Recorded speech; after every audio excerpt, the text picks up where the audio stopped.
નમસ્કાર ખેડૂત મિત્રો.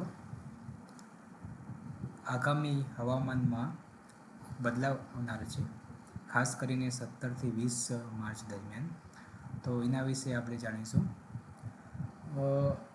આજે 14 માર્ચ દરમિયાન ગઈકાલના દિવસ કરતાં તાપમાનમાં 1 થી 1.5 ડિગ્રીનો ઘટાડો જોવા મળી રહ્યો છે. તો ક્રમશઃ આગામી 15, 16, 17 અને 20 તારીખ સુધી તાપમાનમાં અડધાથી કરીને 3 થી 4 ડિગ્રી સુધીનો ઘટાડો થવા જઈ રહ્યો છે. અને ખાસ કરીને ગુજરાત રાજ્યમાં 17થી 20 માર્ચ દરમિયાન હવામાનમાં પલટો આવનાર છે. તો ઉત્તર ભારતમાં એક સ્ટ્રોંગ વેસ્ટર્ન ડિસ્ટર્બન્સ 17 તારીખથી પસાર થનાર છે. તો તેની અસર રૂપે ગુજરાતમાં 18થી 20 દરમિયાન ક્યાંક છૂટાછાયા વિસ્તારમાં હળવા સામાન્ય વરસાદ પડવાની સંભાવના દેખાઈ રહી છે.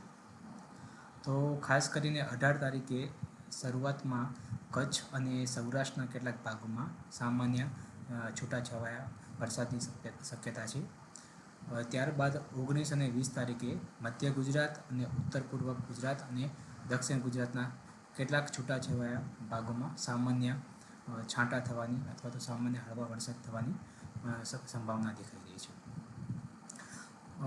ખેડૂતો માટે વાત કરીએ તો સમયસર જે શિયાળુ પાકોની જે વાવણી કરેલી હતી એ પાકો હાલમાં તો મોટાભાગે કાપણી થઈ ગઈ છે. પણ પાછોતરા વાવેતરમાં એટલે મોડી વાવણી કરેલા પાકો પણ હજી ખેતરમાં ઊભા હશે અથવા તો કાપણી કરેલ હશે. તો તેના માટે ખાસ કરીને આપણે 18થી 20 દરમિયાન જે સામાન્ય વરસાદની સંભાવના દેખાઈ રહી છે તેને ધ્યાનમાં રાખી અને કાપણી કરેલ પાક પેદાશોને ખાસ કરીને આપણે સુરક્ષિત અથવા તો સલામત સ્થળે મૂકી દેવા વિનંતી કરવામાં આવે છે. હવે વાત કરીએ તો 17 તારીખથી છૂટાછવાયા વિસ્તારમાં અને ત્યારબાદ અમુક વિસ્તારમાં વાદળછાયું વાતાવરણ પણ રહી શકે છે. કારણ કે ઉત્તર ભારતમાં એક વેસ્ટર્ન ડિસ્ટર્બન્સ જેને આપણે પશ્ચિમી વિક્ષોભ કહીએ છીએ તે પસાર થનાર છે. તો તેના ભાગરૂપે પવનની દિશામાં પણ થોડોક બદલાવ જોવા મળશે.